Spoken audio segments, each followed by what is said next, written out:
Hello and welcome to Girls Got Game. I'm your host, Frankie Noble, and today we'll be talking about the first woman to be an assistant coach in the NHL behind the bench, the WNBA Finals, and professional bull riding. So stay tuned because Girls Got Game starts right now.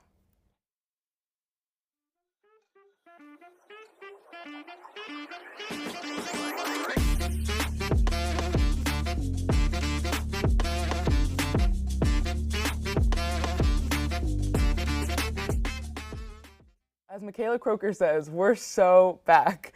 And we're here with Delyla, Anya, and Bri. How are you guys doing?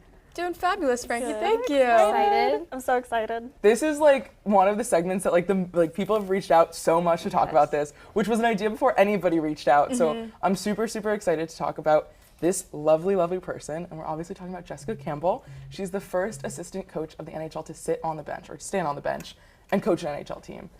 Absolutely unbelievable. Super exciting to see. I know we're all very, very excited to talk about this. I'm very excited to talk about this.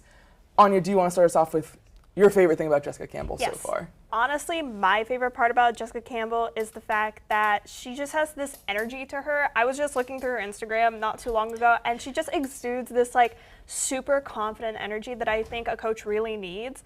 And the fact that she is making so many leaps and bounds in the NHL, which a lot of men are involved with, watch. It's not really something girls typically are interested in. So the fact that like she's opening up, being like, hey, I'm your coach. I understand I'm a girl, but I'm going to lead you to your best possible as long as you let me. And I know she's faced some backlash for being in her position. We'll get into that. Yes, but she's not letting it stop her. No, pretty incredible. She's had a pretty long stint as a coach so far. She's coached Seattle's AHL affiliate, the Coachella Valley Firebirds, as an assistant coach. She worked with Dan Bylsma, who is the head coach of the Seattle Kraken, so she has some history with the Kraken already. She also coached the German national team, which is pretty awesome. Crazy. Nürnberg Ice Tigers, Malmo Redhawks, so she has a pedigree already in coaching. Her resume is stacked. It's stacked. And not even coaching, she's also played hockey for a very long time. She started playing for Cornell. Her senior year, she was captain of the Cornell ice hockey team.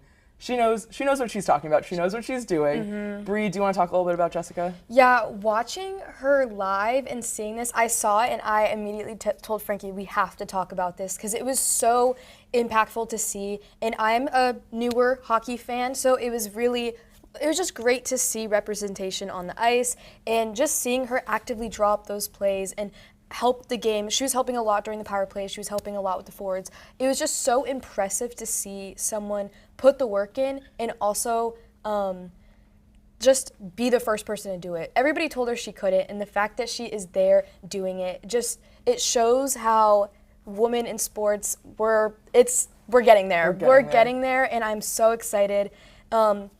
She's making me want to play hockey. I've never played hockey before, but she is just so like inspirational, and it's just really awesome to see. I know we just showed a little video of her skating around during practice. Super, super impressive. Like, these guys are really like She's a pure athlete. She's a pure athlete. The guys are focused on what she's saying.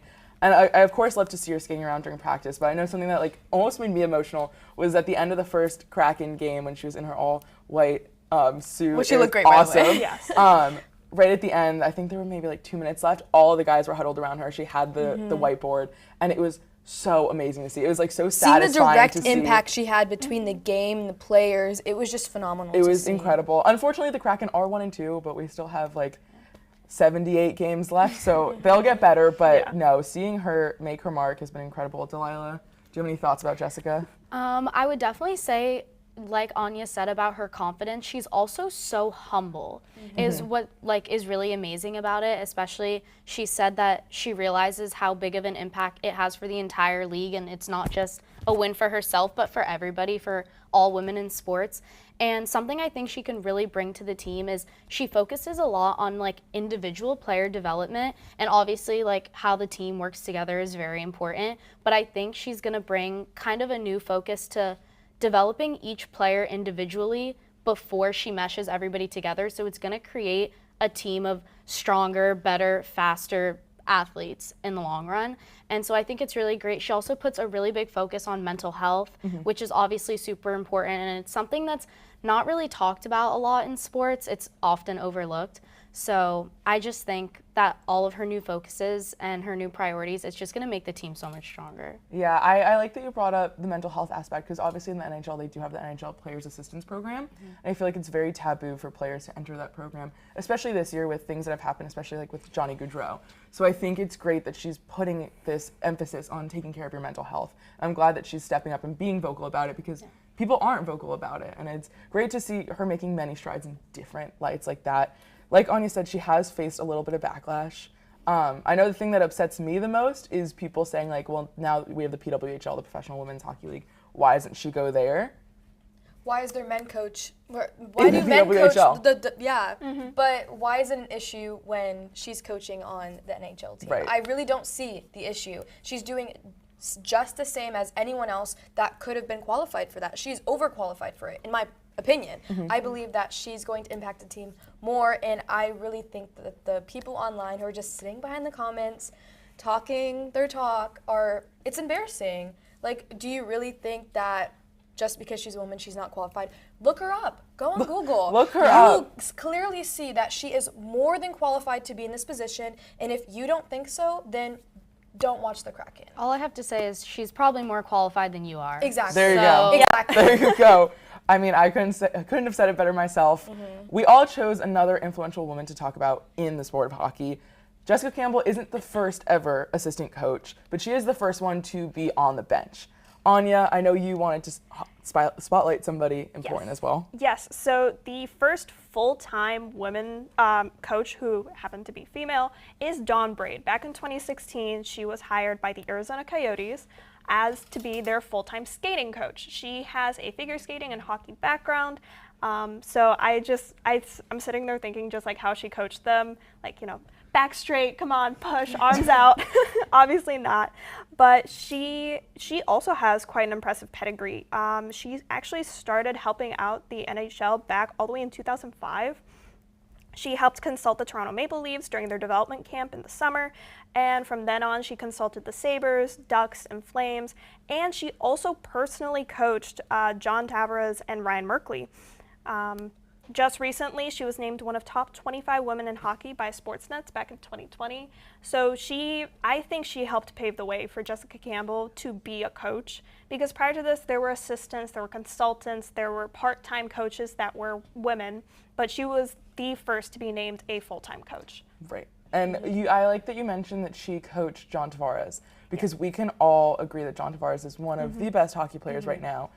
He learned it from a woman. Yeah. Like, With put a some figure respect on her skating name. background. A figure skating background, which Jessica Campbell also has a little bit Yes. of figure skating. Not to Yes. bring her back up, but we all love to talk about her. She was on the Dancing with the Stars figure skating, basically, version. Pretty cool. So impressive. Very impressive. We're just going to keep bringing her up. But Bree, who's the woman you wanted to talk about? I'm going to talk about Cami Granado. We're talking about first here. So she was actually the first woman inducted to the Hockey Hall of Fame, which is really impressive. She's inducted because she was also a first female pro scout. She also works for Kraken as well. So We love the Kraken. we do. We love them because she is currently working as a scout with them, and she's helped a lot with find all of the future prospects they have. And I mean, there's been some really great. They're pretty stacked. Yeah, they're pretty stacked. I mean, do they have to work on their game for sure? But A little bit. yeah, but it's really impressive. She was the former captain of the U.S. national team. She has a gold and silver medal, so it's super impressive to see. Her career points she has 343 career points. In 228 games, and she also played at the University of Wisconsin, so her resume is also stacked. Stacked. But it's just really cool to see a woman in the Hall of Fame. I really just think it's amazing to see and highlight women who have like impacted the sport. Have Even accomplished so much. as a scout, yeah. And I'm going to bring it back to Jessica Campbell. She also has a gold and silver medal with Team Canada U18. Just got to say that. So all these women with gold and silver medals, very impressive. So the woman that I chose, I went a different route. I wanted to choose a broadcaster, so I chose Jackie Redmond, which I know Bree has texted me and been like, Jackie Redmond, she's like Love the her in the face-off. Oh my God, Yes, she's so awesome. good. I just wanted to give her flowers. She's been a broadcaster for the NHL, also the WWE, which Tyler pointed out, and I'm sure he loves that. But she is a very, very, very intelligent woman. She's iconic. She's been in the NHL. I'm going to say that. She is in the NHL. For the past 6 years, she works for TNT and Rogers Sportsnet in Canada. She even has her own TV show now, which is the Jackie Redmond Show. She has paved the way for a lot of women to come into this position, just to name a few, like Emily Kaplan, Leah Hextall. I was just speaking with someone saying that hockey is definitely the sport that you see the most women as a broadcaster. And they're not just sitting on the sideline doing whatever, like they're analyzing the game. It's cool to see the respect that women deserve. Absolutely. And like I would say that Jackie Redmond is someone that has opened up a lot of those doors because she made her mark. I'd say she's like the Erin Andrews of the NHL. I do love her. She's great. I just want to give her a flower. She's great. She's worked major events. The last 6 Stanley Cup finals. That's as long as she's been part of the NHL. So very incredible to see. Delyla, you have the last person we want to talk about. I would like to highlight Mary Philip Poulin. I hope I pronounced that correctly. She's honestly just overall a star of a player. She's from Quebec, Canada, and she attended Boston University and was team captain. She's played in about every league, CWHL, PWHL, NWHL, and she played for the Canadian national team. She has 3 gold medals and a silver medal under her belt. And she was actually the first women's hockey player in history to win the Northern Star Award as Canada's Athlete of the Year, which is just such a major accomplishment. That's so impressive. Like out of all Canada's athletes, like she was chosen as one. And honestly, she's just a really strong advocate for like diversity, equity, inclusion, not only in hockey or in women's hockey, but all sports. She's constantly participating in outreach programs and coaching programs to help people of all ages just get better in the sport, and she's not afraid to speak her mind, which I think is like the most important factor. Right, and she's, I mean, if you watch a PWHL game, like your eyes were drawn to her. She's super speedy, she's a playmaker, super fun to watch, and she's been around hockey for a very long time. Excited to see what she does next season in the PWHL. I'm sure we'll all be watching the PWHL, but unfortunately, that's all the time we have to talk about hockey. But stay tuned because we're going to talk about the WNBA next. Tyler Brown, right? It says in my notes you're an Oklahoma fan. That is correct. So, let me ask you, bud. Is Texas back? All right, I put on a brave face a lot, but this year, I'm really scared that they are, man. Okay, they just beat Alabama. They're gonna be top 4 in the rankings. And last year, they beat us 48-0. Yeah. It was humiliating. We're the Oklahoma Sooners. We were the best ever. We were talk of the town. We had Baker, Kyler, and Jalen 3 years in a row. And now, are we good? I don't know. We haven't won a national title since 2000. We're number 18, I think, and nothing matters, dude. Sometimes we build up these walls thinking they're impenetrable. But sometimes you have to knock these walls down to build up bigger and stronger ones. And you got to be tough through that. It's hard being an Oklahoma fan at this time, but grass is always going to be greener on the other side of the hill, buddy. Is it? I cannot live through a Texas national championship. I can't. I'll never recover. Do you want to talk about Lincoln Riley? What'd you just say to me? We're back to talk more women's sports, this time the WNBA, because their absolutely electric games have been happening recently. We're here with Kenny, Jeremy, and Andrew, certified WNBA fans. Kenny is probably the biggest WNBA fan I know. So, you guys excited? How are you feeling? Of course. I mean, it's a very intense matchup. I'm excited to see how the rest of the series plays out. Yeah. Absolutely. Same thing. Still rooting for the Liberty. Triple G debut kind of thing. Is it? It is. Yeah, because shout out Capstone, So. Oh, true. Andrew Montano, Triple G, which I've never referred to it as, but Triple G debut. Guys' grocery games. Everybody calls it Triple G except for me. I'll say last time I think Ezra's a bigger fan of the W than you are.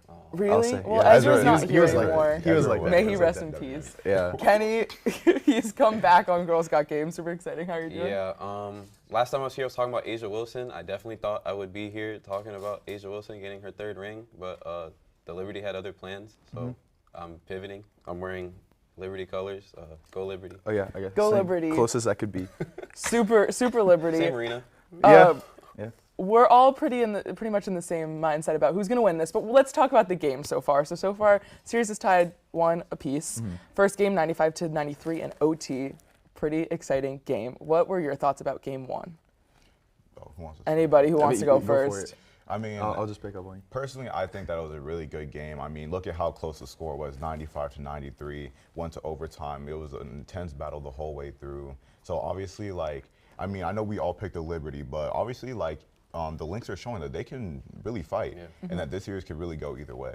To piggyback on that, we were, looking at the box score, Kenny and I beforehand, and what stood out the most. I'll let you talk about like the whole shooting night. But Sabrina Ionescu, my favorite player, 8 for 26. She shot August 26th, which by the way is National Dog Day. She shot National Dog Day in the WNBA National Finals. Dog Day? Yes. Is that a joke? We pulled it up. We fact checked. It's national. National Dog Day. I don't know if they can get that, but Yeah, it's but fact checked. It's fact checked. The scoring discrepancy between the two teams, it was just day and night. You said what, 56 missed shots? Yeah, the Liberty shot 34 of 90 from the field. Dang. And for it to still be that close of a game shows that it was really their game throughout the whole first game of the series. But at home, I think they were able to jump ahead early in the first half, and then the Lynx kind of responded coming out of halftime. And in the fourth quarter and overtime, Minnesota outscored the Liberty 34-25. And the Liberty had a lead as large as 18. So that's just one of those things that can't happen. Their star players on the Liberty, Brianna St, Sabrina Ionescu, need to step up and be more efficient. I do have to say that the Lynx did make WNBA history, coming back from being down 15 in the last 5 minutes.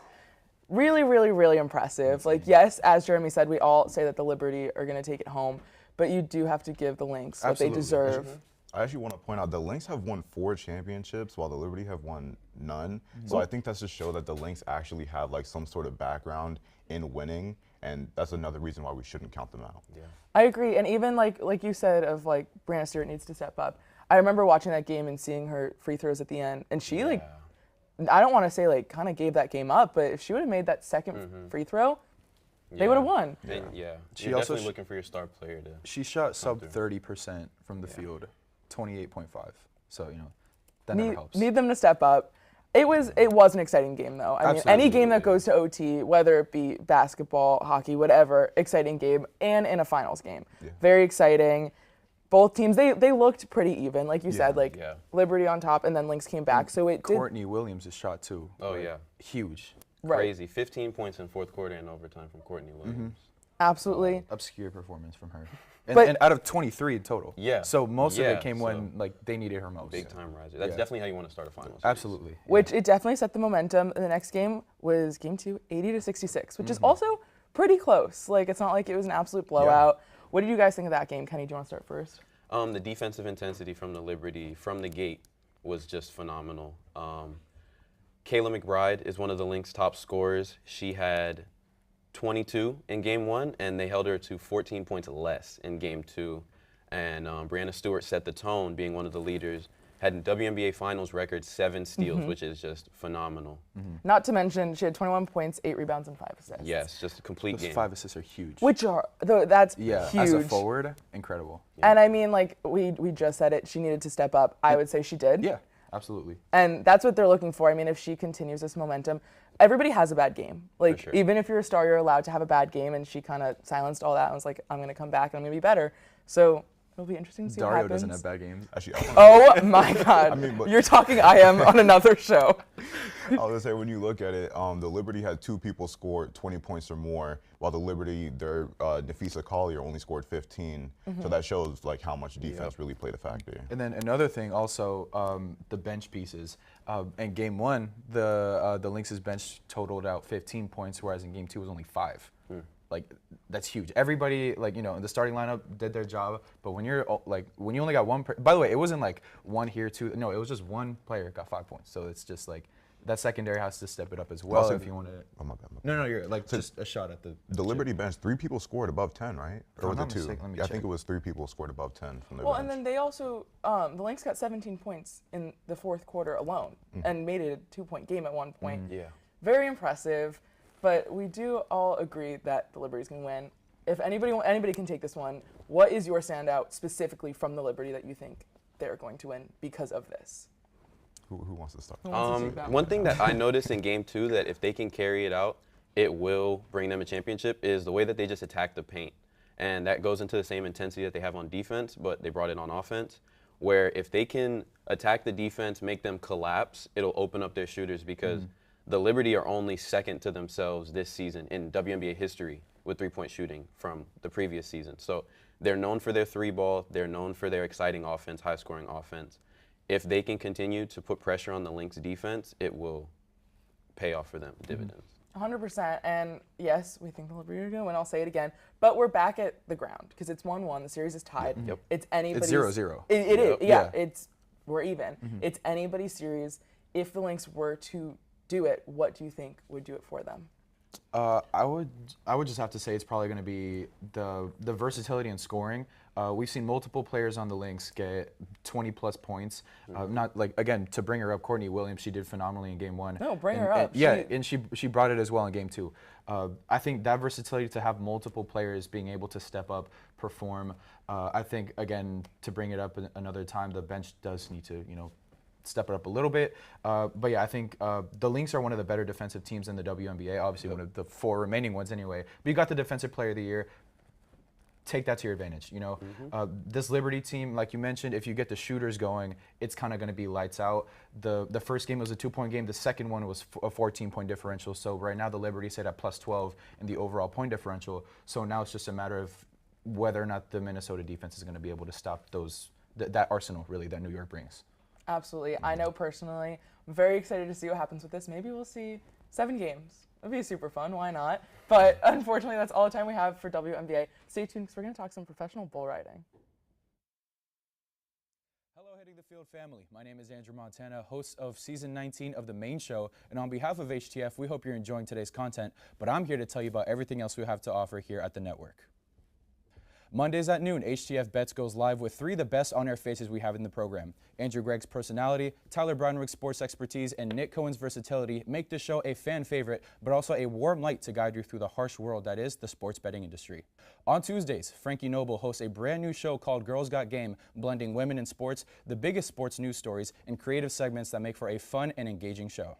Next up, we've got The Combine, an easygoing, conversational, and podcast-style show dropping on Wednesdays with Ty Patton as your host. No changes there. But a big change for The Combine is the set. So ladies and gentlemen, allow me to introduce you to The Combine from our brand new podcast studio. We've got the lights, we've got the cameras, all for Ty Patton to bring the action, and we hope you're just as excited as we are for this amazing opportunity. Much great content from The Combine this semester, as always. Then tune in Thursdays at noon for our second live show, The Main Show, hosted by, well, yours truly. Here we'll cover any sport, any topic, any story, no matter how obscure, be it basketball, football, hockey, soccer, UFC, MMA, cycling, even baseball. But be sure to tune in throughout the semester for our special shows, including drafts, debates, and much, much more. Lastly, Nighttime is aired on Fridays, where Patrick Previty and Matthew Bracker talk about UCF and college sports. From in-depth looks at campus's top storylines to collegiate records being broken nationwide, let Nighttime be your primary college sports resource. And outside of our 5-show roster, be sure to tune into our other content, such as the Studio Days vlog run by Vlog King Nick Cohen, breaking news graphics on our Instagram page, and much more. As well, make sure you're subscribed to Hitting the Field Network on YouTube, as well as following us on Instagram, TikTok, Facebook, and X. But as for me, I've been Andrew Montana. Thank you so much for watching, and back to your regularly scheduled programming. We're back, and Mikayla's wearing cowboy boots, so that can only mean one thing. Mason's also wearing cowboy boots. If we can get that up, Mason's also wearing cowboy boots, so that can only mean one thing. I can't see over the graphic. We're talking professional bull riding. Woo!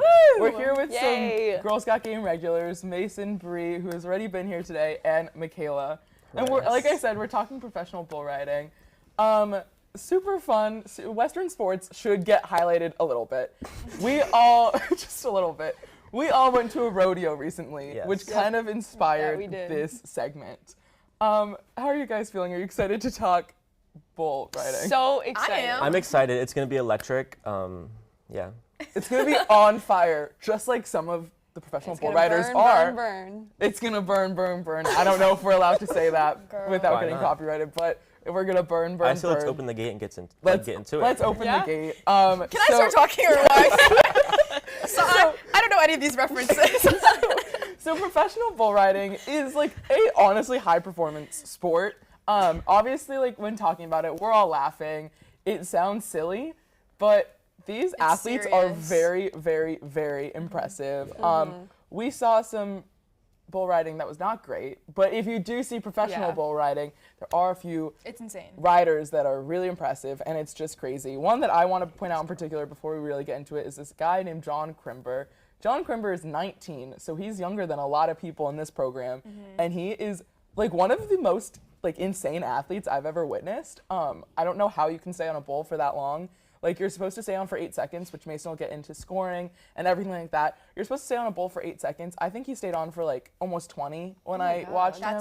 That's pretty good. Like, how do you like stay When on we a were bucking bull watching, like that? People weren't even staying on for longer than like the gate wouldn't even open all the way, And they'd be fall down. off. Yeah, Yeah, they'd like be it's down. insane. They headed south real quick. You have to think these animals are like 1,700 pounds. Like, these are huge animals. They're beasts. And They're literally Yeah. beasts. And it's really impressive to see. I would say my favorite person who I'm impressed with, or he's pretty iconic, is JB Mani.